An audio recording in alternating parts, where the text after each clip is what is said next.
Welcome miss Priyal Maskar. Praise the Lord. आपण सर्वांनी प्रार्थना धन्यवाद श्रीमंत परमेश्वर. आजच्या संदर्भात तुम्हाला त्याबद्दल तुझा आभार म्हणते तिथे आम्हा सर्वांना एकत्र केलं असताना तुझा आभार म्हणते तिथे जे कोणी आता येत आहोत त्या सर्वांना आणि तू तुझ्या मंडळीसमोर मला निवडलंस तुझं वचन सांगण्यासाठी. माझ्या नावात तू गेले पण तू माझा लोकांना तुझे वचन समजवले. जे काही मी लोकांना समजवणार आहे ते सगळ्यांना समजवले.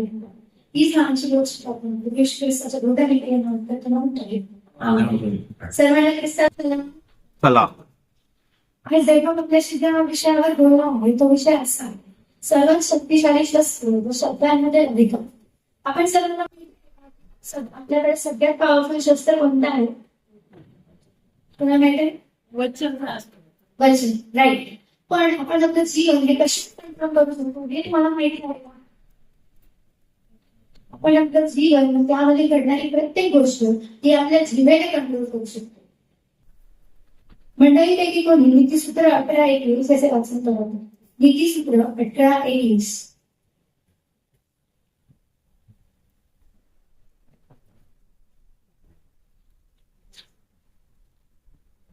जिवेच्या हाती मृत्यू व जीवन हे आहे तिची फळ दुखतात. बऱ्याचदा कसं होतं की आपल्याबद्दल कोणी काही वाईट बोलत असतं ते सगळं वाईट वाटतं कुठे असते साजून काय करायला पण मनुष्य. काही जण भांडणांमध्ये वादविवादामध्ये एकमेकांना अपशब्द वापरतात एकमेकांना श्राप देतात. आपण काय करतो आपण अंधश्रद्धेमध्ये विश्वासाने बोलतो की त्यांनी मला आणि माझ्या फॅमिलीला असा श्राप दिला तर तसाच समजतो. पण मंडळीपैकी कोणी अनुवाद 23:5 याचे वाचन करावे. अनुवाद 23:5.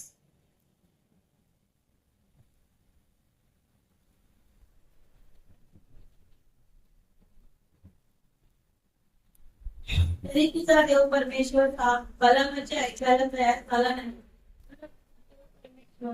त्याने तुझ्या कर्माने शापात आशीर्वादच केला कारण तुझा देव परमेश्वर त्याची तुझ्यावर प्रीती असते. या विषयामध्ये परमेश्वर आपल्याशी काय बोलत आहे की जर कोणी तुला श्राप देत आहे तर तो त्या श्रापाचे रूपांतर आपल्यासाठी आशीर्वादामध्ये करेल. आमेन. पण नीतीसूत्र 18:21 मध्ये सांगितल्यानुसार जर आपण स्वतःच्या मुखाने स्वतःविषयी वाईट बोलू चुकीचे बोलू तर ते तसेच कारण वचन काय सांगतं तिचे आवड देणारे फळ. कबूल करून बोलतो विश्वासाने बोलतो चांगले बोललो की देवाच्या वचनानुसार मला आरोग्य प्राप्त झालेले आहे मला देवाने खूप आशीर्वाद दिले आहेत मला आनंदित ठेवलेला आहे देवाने ते तसंच होणार आपण तसेच चांगले फळ खाणार. पण जर आपण स्वतःच्याच मुखाने मला पण येतो मला या लोकांनी असा श्राप दिला तर तसंच होणार माझं सुबय तर आपण तसेच फळ खाणार. पण आपल्या मुखात देवाचे वचन असणे खूप गरजेचं आहे. तसंच फळ खाण्यावरून तुम्हाला पवित्र शास्त्रामध्ये कोणतं वचन आठवलं कोणतं स्टोरी आठवली एखादी ज्यामध्ये त्याचं वाचन करायला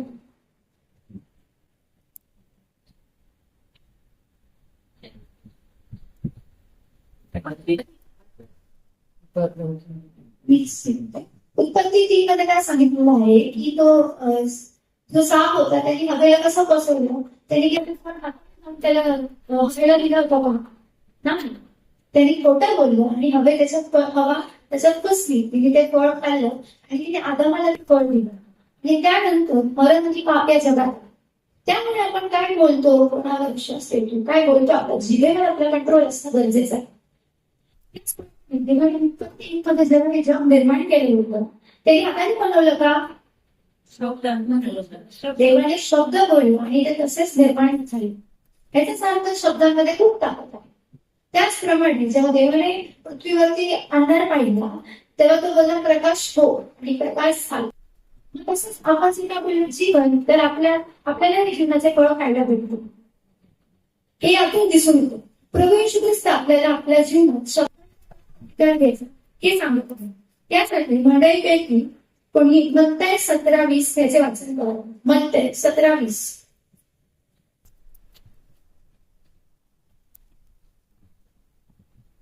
तो त्यांना म्हणाला तुमच्या अल्पविश्वासामुळे कारण आज खचित सांगतो की जर तुम्हामध्ये मोहरीच्या दाना एवढा विश्वास असला तर या डोंगराला इकडून तिकडे सरक असे तुम्ही म्हटल्यास तो सरकेल.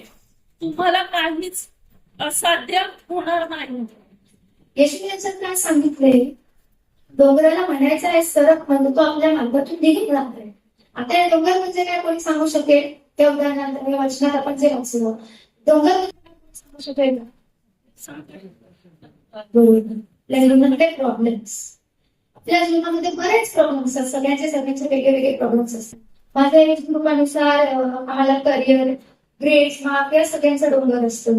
आई वडिलांना त्यांच्या पोरांच्या फ्युचरचा डोंगर असतो.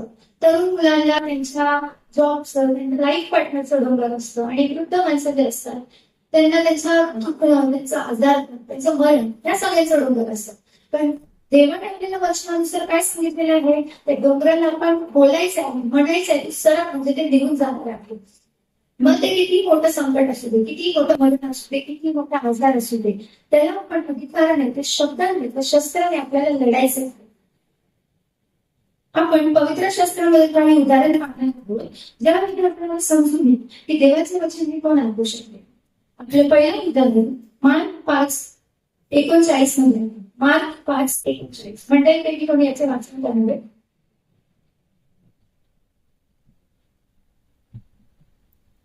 तो आज जाऊ त्यास तुम्ही का गोंधळ करीत व रडता. मूल मेले नाही, झोपेत आहे. मार्क 5:39. 29 तेच आहे.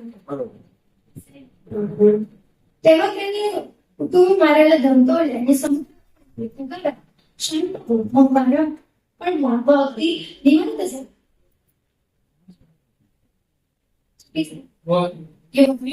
योहान चालेल. येशूने काय केले याच्यात? त्यांनी त्या मारायला रिक्वेस्ट केली का?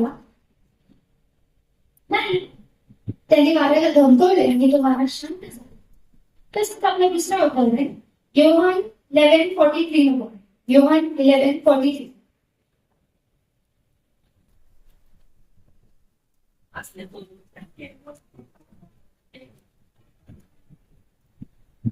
पण या ठिकाणी पाहू शकतो येशूने काय केले, बाजाराला बोलले बाहेर ये.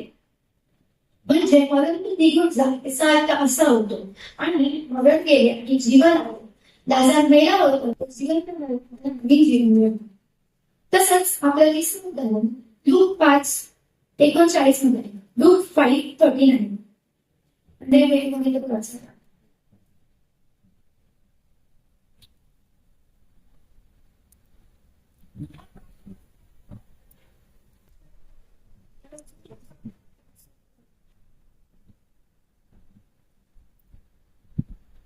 मी वाचते. तेव्हा त्याने तिच्यावर अवघड आपल्याला दडवले. तेव्हा तिचे काम निघून गेले व लगेच ती उठून त्याची सेवा करू लागली. शिमोन पेत्राचा तापाला तर स्टुडंटला माहिती. तर येशूने काय केलं, तिच्या तापाला दटावले, धमकावले आणि तो ताप निघून गेला. त्यानंतर ती त्याची सुवार्थ. या उदाहरणामध्ये डोंगर होता, मरण होतं, ताप होता, या सगळ्यांमध्ये येशूने त्यांना धमकावले आणि ते निघून गेले. याचाच अर्थ जगामध्ये जेवढेही गोष्टी देवाने बनवल्या आहेत त्या सर्व गोष्टीला कान आहे. मग ते फायनान्शियल प्रॉब्लेम असो, मेंटल स्ट्रेस असो किंवा हेल्थ प्रॉब्लेम असो, त्या सर्वांमध्ये आपण धमकावून धमकावून आपण त्यांना पाठवून तेच जाणार. कारण उत्पत्तीमध्ये परमेश्वराने सगळ्या शब्दांना त्या गोष्टी ऐकून ते समजवत. मग आपण जर वाईट गोष्टी आपल्या जीवनात जेवढे पण संकट येतात त्यांना आपण निघून जातात, ते नाही का निघून जाणार. तसंच मंडळीपैकी कोणी लूक 10:19 असे वाचन करावे. लूक 10:19.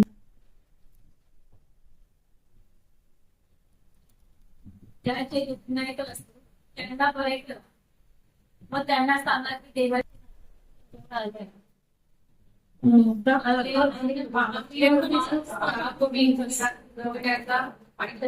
सर्व शक्तीवरचा अधिकार. आता या वर्षामध्ये बरेच स्थिती म्हणतील की तो देव होता म्हणून त्याला हे सगळं करणं शक्य आहे. कुठे अधिकार दिले तर त्यांना आपल्याला हे वचन ऐकवायचं आहे. तर इथे देवाने स्वतःहून बोललेलं आहे की मी तुम्हाला अधिकार दिलेला आहे. शत्रूंच्या काही शक्तीला आहे का? शत्रूंच्या प्रत्येक शक्तीवर त्याने आपल्याला अधिकार दिलेला आहे. त्याबरोबर असा म्हणतो तुम्हाला काहीही बांधणार नाही. जिवंत परमेश्वराचे लेकर आहोत ना, आपल्याला काही तो होऊ देणार नाही. आता मी एक एक्झाम्पल देते. माझ्या पप्पांना बाहेर जायचं असेल आणि काही मला पैसे देऊन गेले की तू हे पैसे घे आणि याच्याने तू खा, तुला भूक लागली तू खा, मी जर माझं काम बाहेर जाऊन येतो. थोड्या वेळ ते बाहेर जाऊन आले ते म्हणतात की हे असते भूक लागली, मग ते मला ओरडणार का नाही? हो की नाही सांग? ओरडणार. मग का ओरडणार? कारण त्यांनी पैसे दिले तरी नक्कीच ओरडतात. कारण ते मला पैसे देऊन गेले होते. ते मला विचारतील की तू का उपाशी राहिलीस, काय म्हणत बसलीस? तसंच जेव्हा आपल्या स्वर्गीय आपल्याला विचार मी तुला अधिकार देऊन गेलो, तू काय वापर केलास? तुम्ही काय उत्तर देणार? हेच हेच आपल्याला लक्षात ठेवायचं आहे. देवाचे वचन आपल्याला लक्षात ठेवायचं आहे. जे पवित्र शास्त्र त्यांनी आपल्याला दिलेलं आहे त्याच्यानुसार आपल्याला चालायचं आहे. आणि आपण फक्त देवाचं वचन बोलायचं बोलू ते आपण म्हणजे स्वतःच कार्य केलं. आता मी तुम्हाला एक बेस्ट एक्झाम्पल देते जो मी शोधला आहे. एसकेल 1-14 म्हणजे काही कोणी असेल. एसकेल 37 1-14.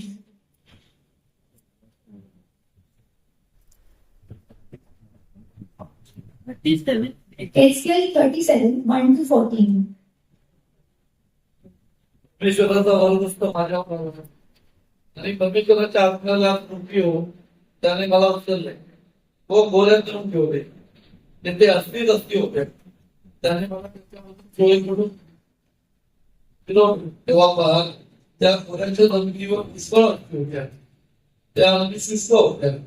मग मानव पुत्रा तिला असली संधी होती. आपण मी म्हणालो प्रभू परमेश्वरा हे तुलाच ठाऊक. तेव्हा तो मला म्हणाला या स्त्रीविषयी संदेश देऊन त्यांना मन शुष्क असतील हो परमेश्वराचे वचन ऐका.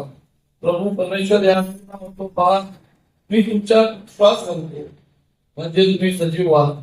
मी तुम्हाला स्नायू लावली, तुमच्यावर मांस पडले, तुम्हाला त्वचेने आच्छादले, तुमच्या श्वास घालीन म्हणजे तुम्ही सजीव व्हाल आणि तुम्हाला समजेल की मी परमेश्वर आहे. मला आज्ञा झाली आहे त्याप्रमाणे मी संदेश दिला. मी संदेश देत असताना आवाज झाला आणि पहा भूकंप असते ना असते ना. मग मी पाहिले त्यावर स्नायू आले, मांस पडले, त्वचेने त्यांना आच्छाद दिले पण त्यांचा श्वास अगदी नव्हता. तेव्हा तो मला म्हणाला वाऱ्याला संदेश दे. मानव पुत्रा वाऱ्याला संदेश देऊन सांग की प्रभू परमेश्वर म्हणतो हे वाक्य तू संरक्षणी घे व या त्यांना संकर का म्हणजे ते सजीव होते. मला आज्ञा झाल्याप्रमाणे मी संदेश दिला. तेव्हा त्यांच्या श्वास घेऊन ते सजीव झाले. अतिशय मोठे सैन्य आपल्या पायावर उभे राहिले. तेव्हा तुम्हाला म्हणाला मानव पुत्रा या अस्थीमध्ये सारे इस्रायल व्यसन होय. पहा ते म्हणतात आमच्या अस्थी शुद्ध झाल्या आहेत, आमची आशा नष्ट झाली आहे, आमचा साप छेद झाला आहे. म्हणून संदेश देऊन त्यांना सांग प्रभू परमेश्वर म्हणतो माझ्या लोकांना पहा मी तुमच्या कबरावरील मला आपल्या कबरातून बाहेर काढून इस्रायल देशात आणले. माझ्या लोकांना मी तुमच्या कबरावरून तुम्हाला बाहेर काढली तेव्हा तुम्हाला समजेल की मी परमेश्वर आहे. तर या वचनाद्वारे आपण काय समजतो की देवाने अद्भुत रीतीने एक्सेलचा वापर करून घेतला. त्याने एक्सेलला सांगितलं होतं की तू ग्राहकच्या गाडीमध्ये जाऊन माझा संदेश सांग.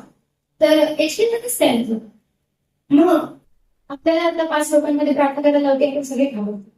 मी पण आमच्या पण संडे स्कूलमध्ये आमच्या BBS मध्ये प्रार्थना करायला लावून आम्ही एकच नाव घेतो की आम्हाला भीती वाटते. मग आपण सिमेंटरी मध्ये जात असताना आपल्याला तिथे भीती वाटते. मग आपण मर्शिबीमध्ये जातो तिथे पण आपल्याला भीती वाटते. का? कारण तिथे मेलेले लोक असतात आणि त्यामुळे ती जागा अशुद्ध होते. पण देवाचं वचन काय सांगतो मी तुझ्यासोबत आहे, मी तुझ्यासोबत हर वेळ असेल तुम्हाला माहिती आहे.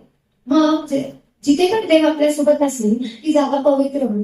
आम्ही पण हेच काय घाबरलं नाही, कारण त्याला माहित होतं देव त्याच्यासोबत आहे.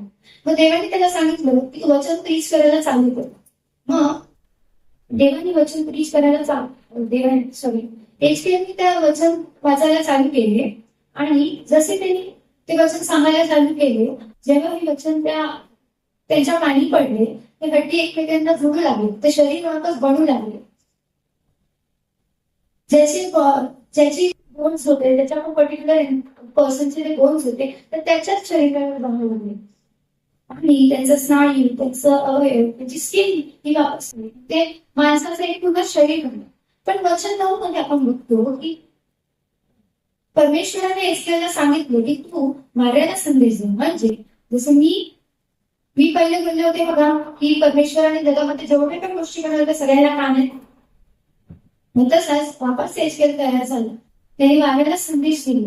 वाऱ्याच्या चारी बाजूने वारा एकत्र येऊन त्यांनी शरीरांना फुंकर घातले. तेव्हा सगळे विरुद्ध दिले आणि निर्जीव हड्ड्यांमध्ये श्वास आणि एक खूप मोठं सैन्य तयार झालं. जर आपण देवाने दिलेल्या वचनाचा उपयोग करून आपल्या मुखाने सुवार्ता करून आपल्याला आपल्या परिवारामधले जेवढे पण प्रॉब्लेम्स आहेत, आपल्या फ्रेंड्सचे प्रॉब्लेम्स आहेत आणि बऱ्याच सगळ्यांना प्रॉब्लेम असतात, तर आपण जर देवाचं वचन सांगितलं आणि ते त्याच्या प्रॉब्लेमला रिलेट झालं तर त्याला पण एक कम्फर्ट भेटेल. त्याला पण समजेल की देव कोण आहे. तर आपल्याला फक्त तेच करायचं आहे, आपल्याला सुवार्ता करायची आहे आणि देवाचं वचन हे अद्भुत रीतीने कार्य करेलच. आता हेच काय त्यांनी स्वतःने हड्डी जोडली का? त्यांनी स्वतःने फास्ट फुंकला का? त्यांनी तो देवाला विचारू शकत होता मी कसं करू सगळं? त्या ड्राय कोर्सच्या वेळेमध्ये मी कसं जाणार? मी घाबरणार नाही का? तर आपल्याला मला तर आपण तर लगेच घाबरणार. पण देवाने त्याला सांगितलं आणि ते केले. कारण देव वचनात आपल्याला काय सांगतो, तू जिथे जाशील तिथे मी असेल, तुझ्या सोबत असेल. मग ते काय कार्य तर कारण देवाने आपल्याला या जगात का पाठवलं, त्याची सुवार्ता करण्यासाठी आपलं काम आहे. आपण या जगात आहोत, आपले आता विधर्मी लोकही आपल्या फॅमिलीज आहेत, तेही आपलेच लोक आहेत. तर त्यांना सांगणं हे आपलं काम. आपण चोजून आहोत, आपण त्याच्यासाठी बनलेलं आहोत की आपल्याला बाहेर जाऊन प्लीज करायचं देवाबद्दल. तर आपण जर देवाचे वचन कोणाला सांगितले आणि ते त्याचे जीवन कसे बनवू शकतो. आता मी तुम्हाला एक स्टोरी सांगते, एक छोटीशी आणि इम्पॉर्टंट स्टोरी सांगते की आपण जर का कोणाला वचन सांगतो आणि त्याच्या बदल्यात ते जीवन त्याच्या जीवनामध्ये ती बदल होतं, त्यामध्ये मी तुम्हाला एक छोटी इम्पॉर्टंट स्टोरी सांगते आणि माझा आजचा उद्देश शिकते. तर एक मुलगा होता आणि त्याचे वडील होते. त्याचे वडील एका चर्चमध्ये पास्टर होते. तर ते दोघं काय करायचे, रोज सकाळी लवकर उठायचे, त्यांच्या आतमध्ये बायबल्स करायचे आणि त्यांचं एक होतं की त्यांना सुवार्ता करायची. त्यांना प्रत्येक रस्त्यावरती जेवढे पण माणसं दिसतील त्या सगळ्यांना ते बायबल द्यायचे फ्री ऑफ कॉस्ट. तर त्यांचं तेच एक एम होतं की मला परमेश्वराची सुवार्ता करायची, लोकांना परमेश्वरांना सांगायचे, लोकांना जाणून द्यायचे की हाच आपला जिवंत परमेश्वर आहे. तर एक सकाळी काय झालं, खूप पाऊस आणि खूप वारा झाला. तर त्या पास्टरचा मुलगा त्यांना बोलतो की पप्पा आपल्याला उशीर होत आहे, आपल्याला जायचं आहे. तर मग त्याचे पप्पा बोलतात बाहेर ते खूप पाऊस आहे. जणू त्याची परीक्षा पाहत होते की हा खरंच जातो का. मग तो पोरगा बोलतो की पप्पा आपण गेलो नाही तर मग लोक मरणात आहेत, धरणात पडताय, त्याचं काय? त्याचे पप्पा बोलतो तू कुठे जा, मी आधी तेच सांगतो. जेव्हा ते चेक करत होतं की तो पोरगा देवाच्या सुवार्तेसाठी कोणत्या लेवलला जाऊ शकतो. मग तो पोरगा सकाळी एकदम पाऊस पडतच आहे, खूप पाऊस आहे आणि त्यांनी एका हातात छत्री आहे, मागे बायबल्सचं वजन, आता बायबल्स. मग त्यांनी कसं मॅनेज केलं असेल ते सगळं. मग त्यांनी सगळ्यांना त्यांनी बायबल दिलं, त्याचं रोजचं काम केलं. पण त्याच्याकडे बायबल मग तो एकदा घराजवळ गेला, त्याने तिथे खूप दरवाजा वाचवला पण बाहेर आलाच नाही. मग त्यांनी जोरात दरवाजा वाचवला. बरं एक आजी आली म्हणजे, मग त्यांनी त्या आजीला ते बायबल दिलं आणि तिला सांगितलं जीसस लव्स यू, परमेश्वर तुझ्यावर प्रेम करतो. आणि तो पूर्ण निघून गेला कारण पाऊस खूप पडत होता. मग पास्टर चर्चमध्ये अनाऊन्स करतात की कोणाला जर का साक्ष द्यायची असे आहे तर त्याने पुढे या. मग ती आजीने हात वर केले, ती आजी पुढे आली आणि ती म्हणाली की लास्ट वीक मध्ये माझ्याकडे एक छोटा मुलगा आला होता, तो खूप दरवाजा वाजवत होता, मी दरवाजा नव्हती उघडला. पण त्यांनी मोठ्या मोठ्याने दरवाजा वाजवायला चालू केला तेव्हा मी दरवाजा उघडला. त्यांनी माझा हातात बायबल दिला आणि मला पुन्हा येशू तुमच्यावर प्रेम करतो. आणि त्याच दिवशी मी माझ्या घराच्या फर्स्ट फ्लोअरवर फाशी घेणार होते. जेव्हा मी माझा गळ्यात फांदीच्या आड टाकलाच होता तेवढं त्या मुलाने दरवाजा वाचवला. तर मी म्हटलं की आजपर्यंत माझ्याशी कोणी भेटायला नाही, माझ्या या जगात कोणीच आपल्या नाहीये, माझं सुख दुःख शेअर करण्यात माझ्याकडे कोणी नाही. तर मी तो दरवाजा जोरात वाजत होता म्हणून मी खाली गेली. तर त्यांनी माझ्या हातात हे बायबल हे पुस्तक दिलं आणि मला म्हणाला की येशू तुमच्यावर प्रीती करतो. आता हा येशू कोण, मी विचार करायला लागले की हा येशू कोण आहे, हे पुस्तक काय आहे आणि हा खूप त्याच्याने मी मला बघितलं नाही तरी तो माझ्यावर प्रेम करतो, मी त्याला बघितलं नाही.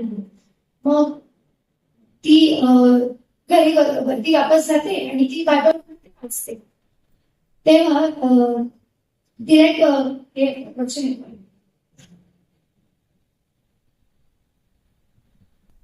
मार्क याचा 20th चॅप्टर आणि 20th वचन जे पवित्र नावाने पण प्लीज. मग ते म्हणतंय 28:20.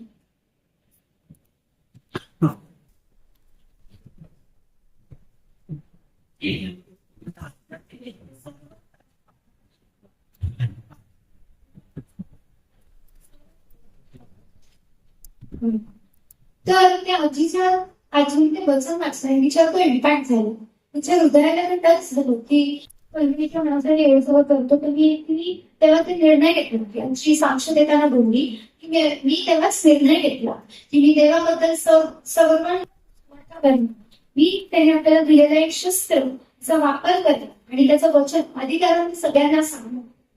शेवटी मी आत्ताच हे सांगू इच्छित आहे की देवाचं वचन कार्य करता समर्थ आहे, फक्त आपले उघडले पाहिजे. आपण स्वतःहून जेव्हा हे डिसाईड करतो की मी देवाचं वचन सगळ्यांना सांगणार तेव्हाच आपण काही करू शकणार. आपण आपले बाकी जे फॅमिली मेंबर्स आहेत जे विद्यार्थी आहेत त्यांना आपण वाचू शकणार. कारण आपला एम हाच आहे की आपल्याला देव जिवंत देव कोण आहे हे सगळ्यांना दाखवायचं. जर या आजीला कळालं की हा जिवंत वचन जिवंत देवाचं वचन ते आपल्याला बाकी सगळ्यांनाही म्हणजे रिअलाइज करून द्यायचं. तर देवाची हीच इच्छा आहे की आपण आपले मुख उघडले पाहिजे. बाकी देवाचं वचन हे सामर्थ्यशाली आहे, त्या कार्य करतात. आपण प्रार्थना करू. हे धन्यवाद आम्ही तुला खूप धन्यवाद देतो देवता की तू तुझं वचन सांगण्यास मला केपेबल समजतं आणि तुझ्या मंडळीसमोर मला तू वचन सांगण्याची एक संधी दिलीस देवता. तुझे खूप आभार मानतो देवता. तुझं वचन मी फिअरलेसली सगळ्यांना सांगू शकते देवता. माझ्या आत्महत्या वचन सांगायची आधी हिंदी होती देवता, येशूच्या नावाने गेलेले आहे देवता. आणि माझं वचन एकदम चांगलं राहू दिवस, माझे पूर्ण संदेश माझं पूर्ण उद्देश खूप चांगला राहू दिवस. म्हणून तुझे खूप आणि खूप आभार मानते तिथे. आम्हाला जे तू शक्तिशाली शस्त्र दिलेलं आहेस देवता त्याचा आम्ही वापर करू देवता. असे शक्ती सामर्थ्य आणि बुद्धी तू आम्हाला दे देवता. आम्हाला खूप मार्गदर्शन करू देवता. जे बाकी विदर्भी लोक आहेत ते आपलेच लोक आहेत देवता, आम्हाला ठाऊक आहे देवता. त्या लोकांनाही आम्ही तिथे वचन सांगावे. म्हणजे तू इतकी शक्ती सामर्थ्य दे देवता. कारण तू पुरवठा करणार आमचा मेन पाहून ते खूप खूप खूप धन्यवाद मागतो देवता. आम्ही तुम्हाला संधी दिली आणि त्याला पूर्ण पण नाही दिलं. मंडळीलाही तू आशीर्वादित करत होता. तू आशीर्वादित केलं म्हणून तुझे खूप आभार मानते आणि ह्यांनाही ते लक्ष समजू दे देवता. ही सांगची गोष्ट प्रार्थना मी सर्वप्रथम देवाचे खूप आभार मानते की त्यांनी मला एवढं फिअरलेस हे करून दिलं. आणि चर्चच्या काळात साहेब चर्च कमिटी आणि आपल्या सर्वांचा आभार मानते त्यांनी हे वचन सांगण्यास मला संधी दिली. Thank you. Praise the Lord. Really, God bless you. हे बाप्पाची स्तुती असो. सुंदर उत्तर दिला आणि खरोखर विषय तर तुम्ही छान निवडला होता. विषय असा होता की म्हणजे आपण जे वचन बोलतो ते कमांडिंग असं बोलायला पाहिजे नाही.